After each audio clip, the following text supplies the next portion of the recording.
You never know where the road can take you. We were driving on a family road trip through the San Luis Valley when a very unexpected find on our trip. We stopped in Alamosa to find alligators?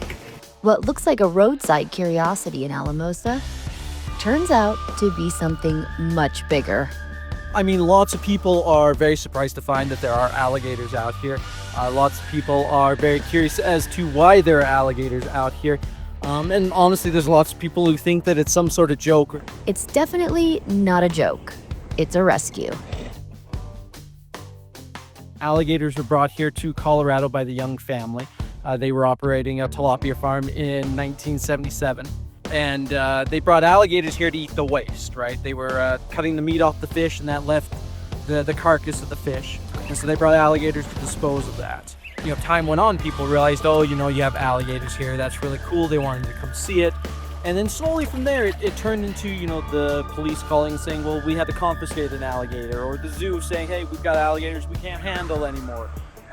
Private owners saying, hey, I've got alligators that I don't want to handle anymore. They're too big, they're too mean, whatever the case might be. Over time, unwanted and confiscated animals began showing up, transforming this place into a sanctuary for reptiles. People tend to show up and get really excited to see the animals, especially having those hands-on educational moments where they can learn a little bit about these animals. Some of these animals are very mistaken, very misunderstood.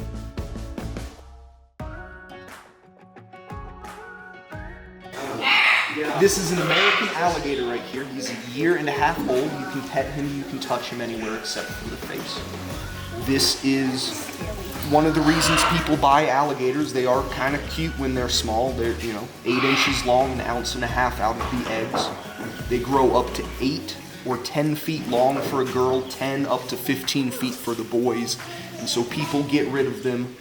And that education is part of the mission. Changing how people see animals that are often feared. But it's not just alligators. There's a whole world of animals here. This is a African species of snake. It's sub-Saharan Africa from Atlantic Ocean over to the Nile River. South is the Saharan Desert. They don't get very big, maybe 3 foot long for a boy, twice that size, up to 6 foot long for a girl. Whoa! And that's what they're normally found like in Africa, brown, black, and tan on them, good camouflage. Can I get a snake? Whatever. No. Yeah, very friendly, very fun. And hands down, my favorite, these turtles. You can actually feed them. And let's just say, my kids were all in. Look at him eat it!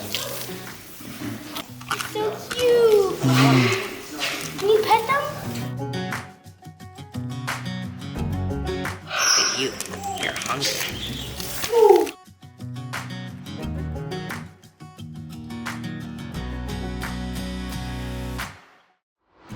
Favorite part of my job is actually the alligators themselves.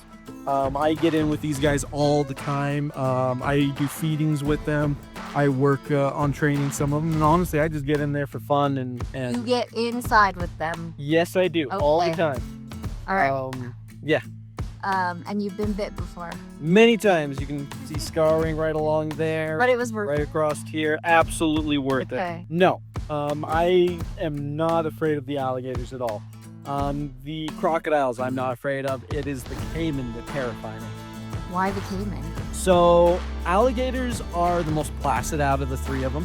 They're very easy to predict as to what they're going to do next. I've been around them enough. I have enough experience with them that it's very easy for me to look at them and go, okay, I can kind of see what's going on. I can read that body language. And so it's a little bit easier to kind of predict, okay, I can see you're thinking about things. And there's a little bit more purpose in their movement. Where caiman, I find they just explode. These animals were never meant to be pets. So it is potentially incredibly dangerous for these animals to be released back into the wild. They can't go anywhere else. So people showing up, people seeing the animals, people paying that admission price, that's what keeps them alive. That's what keeps them fed. That's what keeps the lights on here so that we can continue to operate as a rescue. Every ticket, every visit, helps keep the rescue running. Because once these animals are domesticated, Once they are pets, once they've been fed by people, they can't go back into the wild. They pose a very real threat to human lives at that point in time. This is their home now. And now I'm wondering, who's the favorite? Elvis is a particular favorite of mine. He's our biggest alligator, about 13 feet long, about 800 pounds. He actually made me a little famous my first year on the job.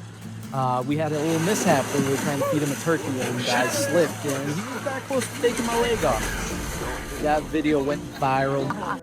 My overall favorite, unfortunately, did pass away earlier this year, or last year, back in May. Yeah. Unfortunately, just got really old, and life happens, passed away on us. That was a heartbreaking moment. Boris, the alligator. But life goes on. Because beyond the shock factor, beyond the roadside surprise, this is a place built on care. From an unexpected stop to a deeper understanding of rescue, responsibility, and respect for wildlife. This place in Alamosa proves there's always more to the story.